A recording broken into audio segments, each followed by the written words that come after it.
پہلی بات تو یہ ہے کہ میرے نبی نے بیٹی کو عزت دی ہے. بیٹیوں کو سمجھنا چاہیے کہ بیٹی کو عزت ہی میرے رسول نے عطا فرمائی ہے. حبیب پاک صلی اللہ علیہ وسلم نے فرمایا گرچہ مشکل ہے لیکن جس نے 4 بیٹیاں یا 4 بہنیں پال لی اس کے ذمے آ گیا بہنوں کا پالنا. باپ کسی وجہ سے کمزور ہو گیا یا کسی وجہ سے والد کا انتقال ہو گیا اور عرش کے مالک نے بیٹیوں کی ذمہ داری بھائی کو دے دی. فرمایا اگر 4 بیٹیاں یا 4 بہنیں فرمایا اگر وہ تیرے حصے میں آ گئی.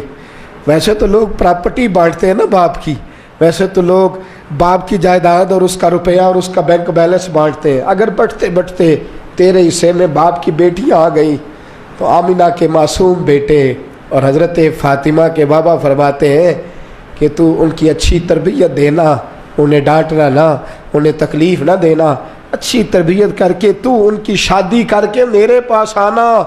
فرمایا جس طرح یہ میری 2 انگلیاں جڑی ہوئی ہیں اس طرح تو میرے ساتھ جوڑ کے جنت میں داخل ہو جائے گا. اس طرح میرے ساتھ بولیے میرے ساتھ جوڑ کے.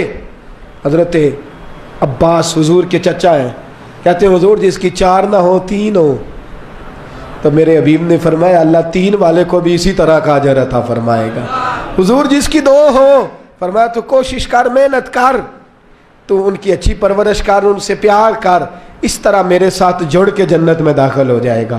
حضرت عباس کہتے ہیں ہم نے ایک کے بارے میں پوچھا ہی نہیں اور ہمیں پکا پتہ ہے جو ایک کی بھی پرورش کرے گا اسے بھی اللہ کے رسول جنت میں بازو تھام کے لے کر کے جائیں گے. حضرت فاطمہ کہتی ہے میں نے آنکھ کھولی نا جب گھر میں 5 سال عمر حضرت فاطمہ کی تھی جب نبی پاک نے اعلان نبوت فرمایا.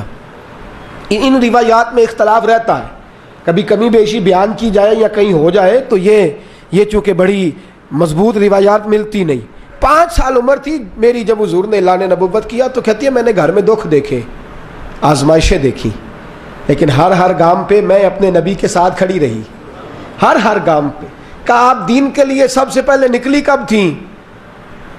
بازار جانے کو تو نکلی نہیں, مارکیٹ تو جانا حضرت فاطمہ کا ثابت ہی نہیں, گلی کے اندر نکلنا تو ثابت ہی نہیں, تقاریب کے اندر جانا تو ثابت ہی نہیں. ایک دفعہ نکلی حضرت فاطمہ سب سے پہلے گھر میں. کب نکلی؟ حضرت ختیجہ کا انتقال ہو گیا ہے, سیدنا صدیق اکبر ملک شام گئے ہوئے.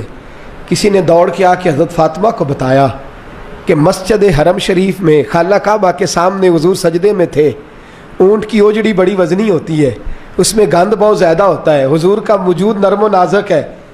ابو جہل نے, ابو سفیان نے, ان کافروں نے اوجڑی اٹھا کے حضور کی گردن پہ رکھ دی ہے. بظاہر حقیقتاً نہیں, بظاہر یہ حال ہے کہ حضور کی گردن مبارک اٹھ نہیں رہی. حضرت فاطمہ کہتی ہے میں نے پہلے دن نقاب اوڑھا, پہلے دن میں نے نقاب اوڑھا اور میں نے دوپٹہ لیا. کہا حضور کی گردن پر اوجڑی ہے, پاک رسول کی پاک بیٹی, عزت والے رسول کی عزت والی بیٹی. حضرت فاطمہ فرماتی ہیں میں پہلے دن برقع اوڑھ کے حرم شریف گئی, حضور سجدے میں, سر پہ وزنی اوجڑی. فرماتی ہے میں نے کھینچ کے اتاری, حضور کھڑے ہوئے, میں روئی نہیں, میری آنکھوں میں آنسو نہیں, میں نے حضور کی انگلی تھامی. آپ فرماتی ہیں ساری کائنات مصطفیٰ کے پیچھے اور نبی میرے پیچھے پیچھے. فرماتی ہے میں گھر نہیں لائی نبی پاک, حضور نے بھی نہیں پوچھا بیٹے کدھر جانا ہے, سیدھی میں آب زمزم کے کنویں پہ لے گئی. فرماتی ہیں بظاہر بالوں میں وہ اونٹ کی اوجڑی کے ذرات لگ گئے تھے. فرماتی ہیں لوٹے میں پانی بھرا, ایک ہاتھ سے میں پانی ڈالتی, دوسرے ہاتھ سے حضور کی زلفوں کو سنوارتی. فرماتی میں دھوتی جاتی, فارغ ہوئی حضور کے کپڑوں کو میں نے دھویا, وجود پہ پانی ڈالا. میرے دوستو یہ انداز محبت, یہ انداز وفا, یہ انداز تربیت. فرماتی ہیں پھر میں نے اپنے دوپٹے سے حضور کے بالوں کو صاف کیا, پھر کہا حضور چلیے. نبی پاک اٹھے, انگلی میں نے تھام لی. فرماتی ہیں خرامہ پیچھے پیچھے, اب بھی نہیں پوچھا فاطمہ کدھر جانا ہے. فرماتی ہیں حضور سید عالم صلی اللہ علیہ وسلم کو گھر لائی, چارپائی پہ بٹھایا اور بٹھا کے دودھ کا پیالہ میں لائی, حضور کو دیا. پھر میں نے نبی پاک کو کھجوریں دی اور جب حضور نے پی لی تو فرماتی ہے میں بازوؤں کا ہار بنا کے گلے سے لپٹ گئی, ماتھا چوما تو حضور روئے. تو میں نے کہا یا رسول اللہ آپ نے غم نہیں کرنا, میری اماں سیدہ ختیجہ فرمایا کرتی تھی فاطمہ تیرے باپ کو اللہ بڑی عزتیں عطا فرمائے گا.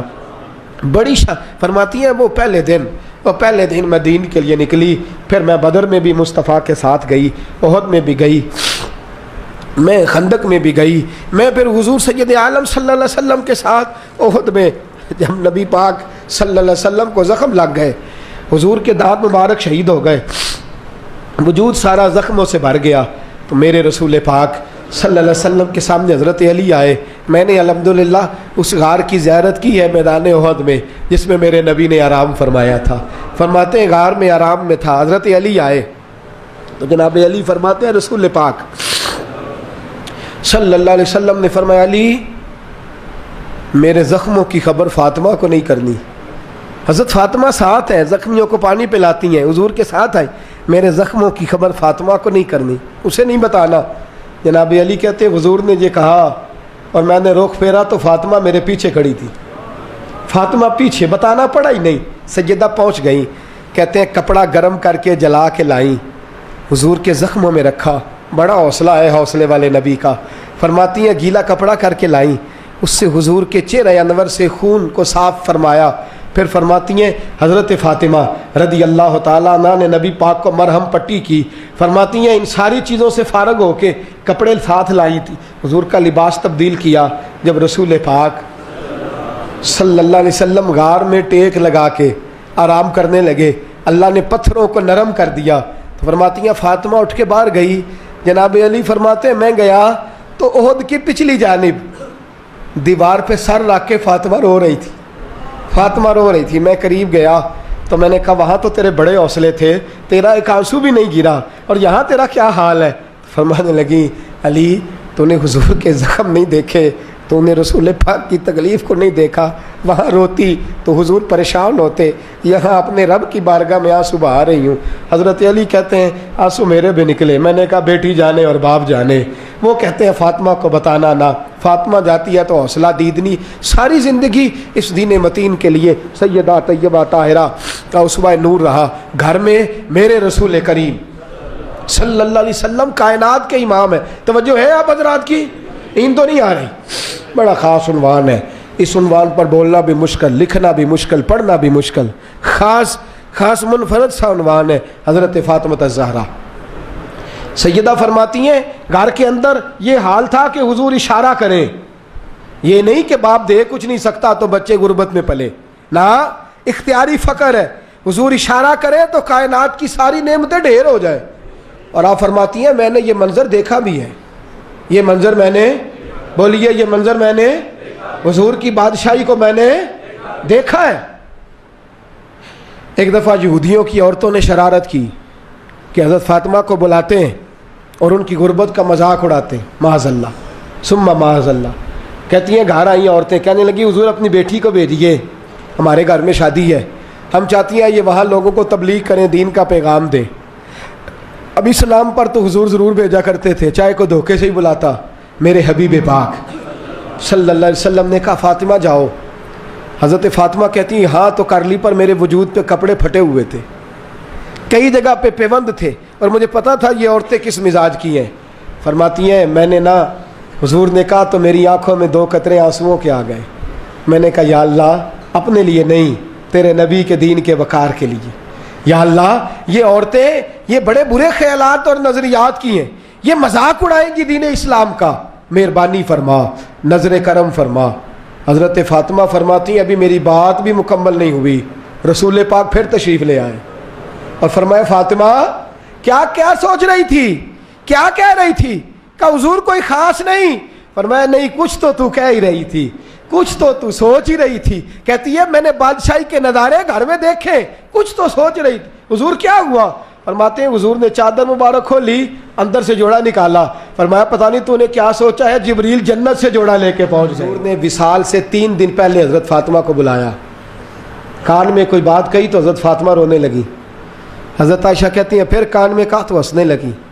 حضور کے وصال کے بعد میں نے پوچھا فاطمہ کیا بات ہوئی تھی؟ فرمایا نبی پاک نے میرے کان میں کہا تھا فاطمہ میرے جانے کا وقت آ گیا ہے، تو میں رو پڑی۔ پھر حضور نے فرمایا جنت میں تو سب سے پہلے مجھ سے ملاقات کرے گی، تو فرماتی ہیں میں ہنس پڑی۔ حضور کا وصال ہوا، حضرت انس بن مالک چونکہ چھوٹے سے تھے، گھر کے کام کاج کرتے تھے شروع سے، وہ آئے